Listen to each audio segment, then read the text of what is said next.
Welcome to another episode of the Hot Seat Pod, brought to you by the Run the Play Network.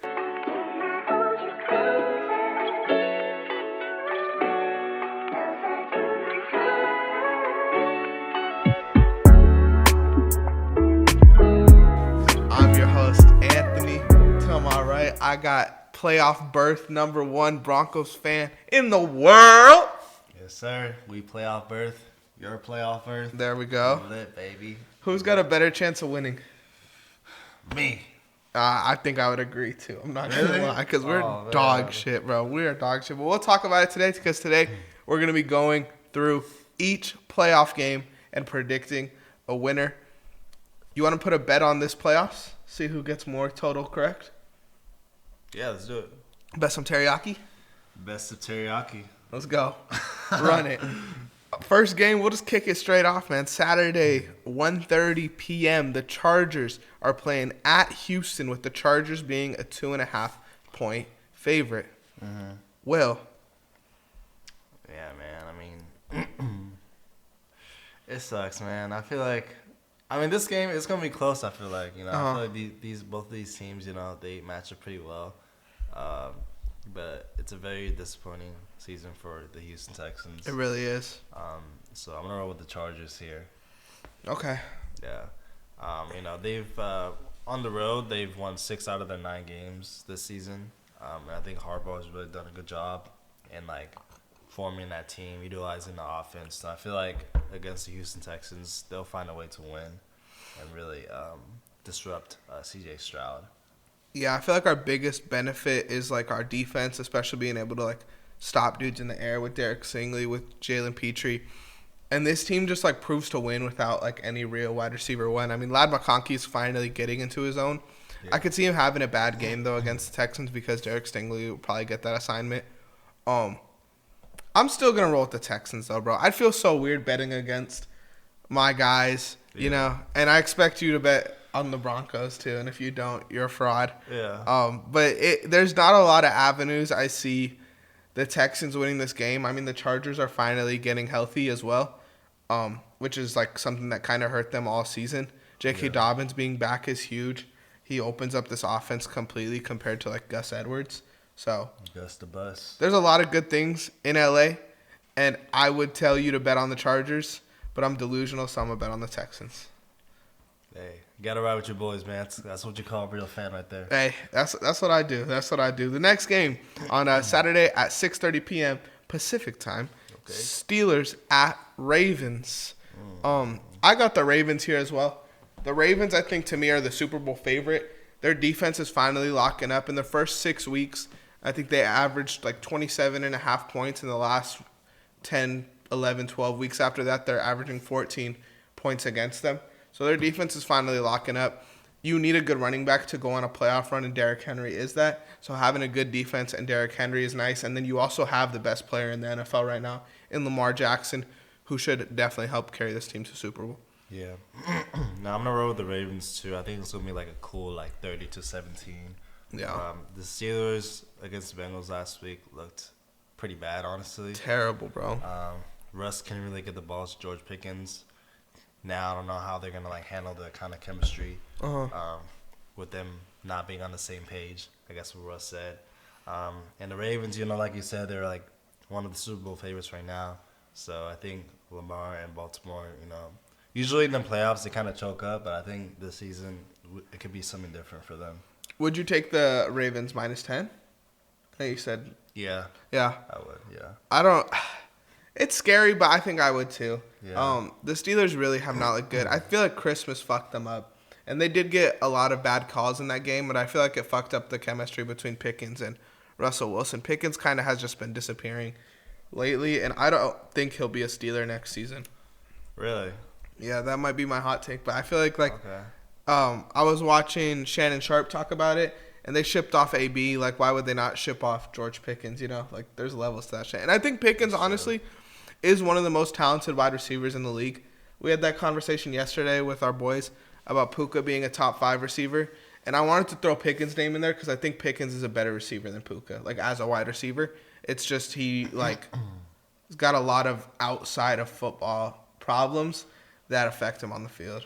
No, his ceiling is actually really high. It's insane. It's just all about like you say, fixing his off-field problems.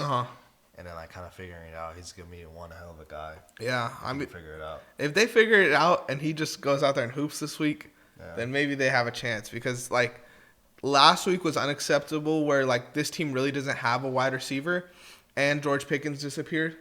If they could either find a wide receiver 2 in the offseason or get another wide receiver 1 by shipping off Pickens. But I think wide receiver is a position that the Steelers should probably address in the draft. Yeah, for sure. And it's a decent draft for that too. Yeah. We go to Sunday morning. Broncos at Bills. The Bills are a 9-point favorite. I'll just start off, and I'm going to take the Bills, and then I'll give it off to you. Do whatever you want. But this was this feels like an easy one. Okay. But go ahead. Oh, you want me to go ahead? Go ahead. I just took my pick, and then you could just cook. All right. I see that you got a lot of notes over there, boy. Taking the Denver Broncos, baby. There you go. Yes, sir. Talk me into it. The Denver Broncos, we currently, lead the league in sacks, 63. That's also a franchise record, which was last held when we won the Super Bowl. Okay. Which was 57 back in 2015, I believe. I think 14 because we weren't in high school yet. Right? 2014 to 15 season. Maybe. Yeah. Something like that. With that being said, Josh Allen loves to scramble the ball and run the ball. I think Denver will be able to keep Allen in the pocket more. Okay. I don't think the Bills, if you look at their schedule, they haven't played against a top defense at all this whole season. Chiefs? The Chiefs. That's the only game I'll give. Okay. Other than that, they played the Ravens early in the season, which they looked pretty good on defense. The Ravens beat them. They played you guys, which is probably the best defense they played this season. Thank you. You guys beat them. So, I like what you're doing. It's they haven't played against the number 1 defense, in the league. And the Broncos, we beat them last year in Buffalo when we had Russ. So, I think also people are saying obviously we played against the second stringers and third stringers against the Chiefs in the 30-year-old win. But I think, winning in that game really brings in a lot of confidence for a lot of our guys, coming into this wildcard round. And I think we can make something happen here. I think this will be a low-scoring game, but I think we'll win 9-3. Damn, you're gonna hold Josh Allen to 3 points? Honestly, I like you guys plus 9. I think I would take that bet because I don't think it'll be a blowout. And I do think it's gonna be low scoring. So the lower the score, the lower the margin of victory. But fuck, man, I don't know. That's some good points though. They don't play well against good defenses, other than the Chiefs. Yeah. But what happened in that Chiefs game? Was there any injuries? I was trying to look into that game. I don't think there was anyone major on injury report. But we get everyone else healthy back. I think Riley Moss is finally getting back to his groove. We lost him for a while. Our defense, and our offense, I think we look pretty healthy. I think if we're able to, we just have to make sure we can move the ball on offense. If we could do that, then we'll be fine. Yeah, I agree. That Bills defense is atrocious. So your offense being bad won't really matter because, like you said, I know that the Week 18 game was against second stringers and third stringers, but the Bills defense damn near is that. They have not been great all season long. So maybe Bo Nix could make something happen. Yeah. But I'm gonna play it safe still. I'm still gonna roll with the Bills. But I'm rooting for you guys, man. A lot of people didn't want to see you guys in the playoffs, and I'm glad you're there. If they could shut dudes up, I'm gonna go crazy for you in the group chat, so you don't gotta worry about that. You could enjoy, kick your feet. But the next game is Packers at Eagles. The Eagles are a 4.5-point favorite. It's not looking like Jair Alexander's gonna play in this one. Eagles won earlier in the season, but Jordan Love got hurt near the end. I'm going to roll with the Eagles. Yeah. I'm going to roll with the Eagles, too. I think, how they start the season is going to be how they end the season right here for the Packers. They ended with the L with Philadelphia. I think the same thing is going to happen. I think we're going to see, honestly, a very similar game to Week 1. Shootout? Yeah, I think Week 1 was like 34-29. So I could see that, happening again here, especially with Jair out. Yeah. Philly's going to be able to put up a lot of points here. And I think, throughout the season, obviously, the Packers kind of learn, like, what to do different on offense now. And in Philadelphia, they know they got, like, MVP Saquon, so they're going to run it down to the ground. But I'm still going to roll with the Eagles here. A lot of the betting lines look juicy, bro. That means they're traps because I would definitely take Eagles -4.5 here. Yeah. Like, I would feel good about that, but there's a lot that I would feel good about. Yeah. Yeah, definitely scary. Commanders at Bucks is going to be the Sunday night football game. The Bucks are 3-point favorites. They won Week 1 37-20 versus the Commanders. I feel like this is a whole different Commanders team, though. Yeah. I'm actually going to go with the Commanders here. I'm going to take the underdogs. The Bucks are too up and down. I think the Commanders, they might not be better than the Bucks ceiling, but the Commanders have been consistent all year. They don't really shit the bed ever. I mean, Terry McLaurin had a bad week last week. I think he'll have a bounce-back week this week against Tampa Bay. The run game in Washington is, like, decent, and Jaden Daniels has been kind of playing out of his fucking mind. I feel like the hype about him early in the season should be what's going on right now because Jaden Daniels is kind of peaking right now and no one's really giving him the love that he deserves. Nah, he's having the CJ season. I'm Yeah. not gonna lie, for sure. I mean, the Bucks had an ugly win last week against the Saints. So I'm gonna roll with the Commanders as well. There you go. Like you said, they played against each other at Week 1. The Bucks won by 17 points. But they were a lot healthier back then. They still had Chris Godwin, and Daniels now has a whole season to experience before coming into this game. And I think he's ready to get back. There you go. Yeah. And also, obviously, the Commanders got some more help as well. They got Lattimore in midseason. So we're going to see a little Lattimore-Evans matchup again. Oh, yeah, huh? I didn't even think about that. Yeah.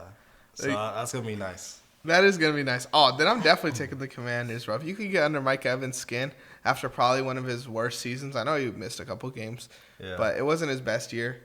It could be a game changer for sure. But Baker also has that ability to just put a team on his back on any given night. Yeah. So I'm still going to roll with the Commanders, but it's interesting. The last game I think is the most interesting one, the shortest betting line, Vikings at Rams. Vikings are a 1.5 favorite. 1.5. Rams won during the regular season, but it was off of that face mask safety. Kind of sus, not going to lie. But I also feel like the Rams are playing a lot better now than they were at that point in the season. Who are you going with? Because I don't even know who I'm going with. Dude, I'm not going to lie. I was really thinking about this game, and I'm going to pick the Vikings, but part of my gut is telling me that we're going to get an upset here for the Rams. Yeah. Part of my gut. But I'm going to still roll with the Vikings because, they don't have a secondary to guard Jay Jettas or Jordan Addison.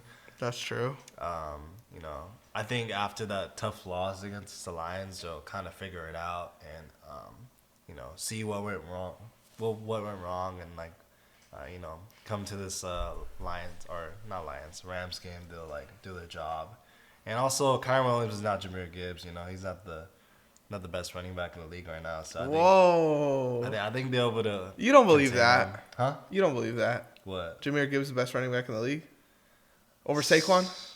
Actually, second best. Derrick Henry. Third best. There you go. We'll do third best. I'm cool with third best. I forgot about those guys. But Gibbs is up there. I think he has a lot of potential to be up there as well. Yeah, best young running back for best sure. Best young running back, yeah. But I think Vikings all around is still just like a better team here. So I gotta pick them. Yeah, I'm gonna take the Vikings too. I think we got a Justin Jefferson revenge game in us after last week. Last week was so bad, and honestly, that version of the Vikings, I don't think really beats anyone, bro. Like that, No. Their offense in the red zone was atrocious. Yeah.